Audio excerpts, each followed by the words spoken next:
On the night my wife walked out because I was broke, Dallas rain hammered our tin roof like a judge's gavel.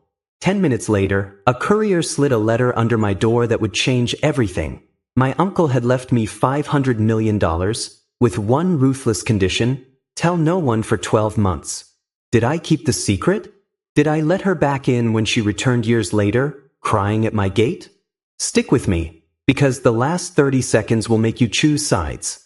My name's David Miller. For 20 years my life smelled like motor oil and burnt coffee.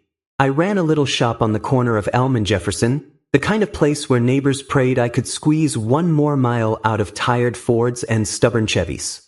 Dallas sits on the edge of Tornado Alley. When storms roll through here, streets can turn to rivers in minutes. On nights like that, my tin roof rattled, and my accounts did too. I wasn't born with a silver spoon, just a wrench, a bad back, and the stubborn pride of a Texas mechanic. At home, silence got louder. Rebecca and I ate at the same table, but from different lives. She dreamed in rooftop parties and emerald bracelets. I dreamed in paid mortgages and full lunchboxes. If you've ever loved someone while your bank account starved, you know the math. The bills add up and the patience runs out. And then came the night the storm finally spoke. It was near midnight. The text: "We need to talk." I walked into our living room, drenched and exhausted. She didn't yell. She just handed me a manila envelope. Divorce papers. A Cadillac Escalade idled outside that wasn't mine. She kissed our 5-year-old on the forehead and left like a verdict. When Ethan finally fell asleep on my chest, I noticed another envelope on the table. Caldwell and Lowe, attorneys at law. Urgent. Inside, royalties, real estate, tech funds, $500 million from my Uncle Henry. Texas fortunes have been born in oil since Spindletop in 1901. Apparently my family caught a late wave I never knew about. But there was a catch: confidentiality for 12 months. No victory laps, no new trucks. Prove your spine, then talk. Psychologists even have a name for the anxiety that hits new millionaires: sudden wealth syndrome. It's real, and that night, the quiet in my house felt heavier than money ever should. By day, I was still the broke mechanic in coveralls. By night, under a dim lamp, I built a scaffolding nobody could see. Miller Holdings, a boring name on purpose. A discreet CFO, layered accounts, no flash, no Instagram. First, I caught us up: mortgage, debts, the buzzing hornets of overdue notices. I prepaid Ethan's school in quiet increments and booked him a year of counseling I called Strong Talks. Then I started building for others. Nearly half of American workers are employed by small businesses, and I wanted mine to be the kind that actually changed a family's week. I bought a second garage, then a third. I promised profit sharing and health coverage, and I meant it. Christmas bonuses didn't get lost, they got delivered. I also seeded a small foundation for single fathers. No press, just lifelines, legal fees, daycare, rent bridges. If you've ever watched an eviction notice disappear off a dad's refrigerator, you know it feels holier than applause. Meanwhile, hundreds of miles away, a different kind of empire was being built on borrowed air. Rebecca moved to Miami with a man named Victor. Slick suits, bigger promises, a skyline made of glass and leverage.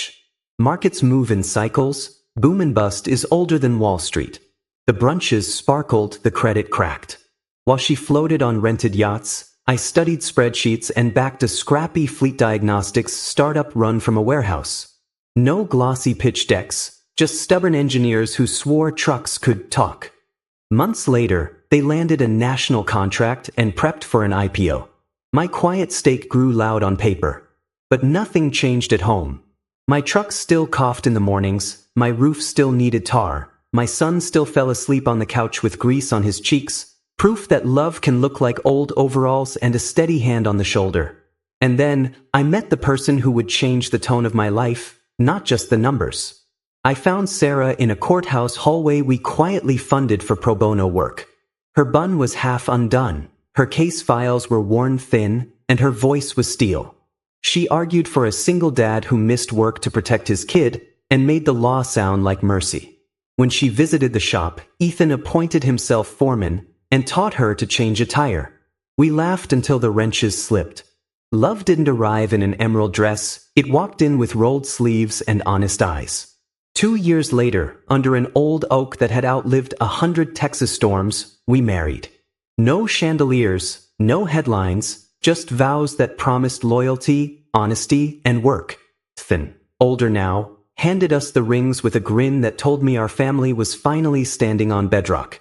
When the 12 months ended, the attorneys asked if I was ready to go public. I looked at the disclosure forms, then slid them back. Not yet, purpose first, spotlight later.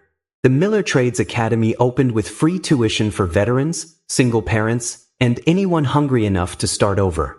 Tools clattered, futures hummed. We expanded our shops across state lines and kept the same rules: fair pay, profit sharing, dignified work. Reporters started chasing the quiet investor in Dallas. I kept the hat low and the coffee black. My foundation began fixing school roofs and filling libraries with new books that had kids' names printed inside. When you give a child a book that actually belongs to them, you can watch their spine straighten. Eventually, I stepped up to a podium and pledged $100 million to education. I said, no child should learn they're too expensive to keep.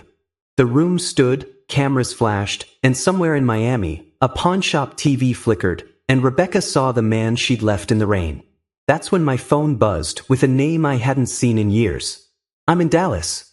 I need to see you. That night, a taxi idled at our gate. Headlights cut through the live oaks. Rebecca stood there, older, thinner, a suitcase rattling like guilt. Behind me on the porch, Sarah stood steady, thin, taller now, leaned into her side. Rebecca gripped the bars, tears carving lines through her makeup. I was wrong. Not about the money, about everything. Please, for our son's sake. The gate hummed, my chest tightened with old thunder. Before I could speak, Ethan took a step forward. His voice was small, but it hit like truth. You're the lady from my nightmares, he said. Sarah is my mom. Something inside Rebecca collapsed. She sank to the gravel. I don't want your money, she sobbed. I just want my son. I moved closer, steady but unyielding. Don't use his name as a key, I said. Punishment isn't our work. Protection is. A guard called her a cab. She looked at me one last time. No emerald armor now, just a person made of choices. The taxi door closed. The taillights vanished into the dark. The gate stayed shut. Inside, the house smelled like cinnamon rolls and motor oil. The good kind of ordinary. Ethan wrapped his arms around my waist. Sarah's hand settled on my shoulder, and I finally understood what the last 5 years had been teaching me. Money measures what you have, character measures who you are. I once thought wealth was a number. Turns out, it's a table where the chairs are filled by people who choose you when the storm hits. Now, it's your story time. If you were me, would you have opened the gate? Drop your answer in the comments. I read every one. If this hit you somewhere true, like the video, subscribe, and share it with someone who needs the reminder that love built in the quiet beats applause built on credit, every single time. Next episode? I'll show you what happened when the past tried one more time to buy a ticket into our future.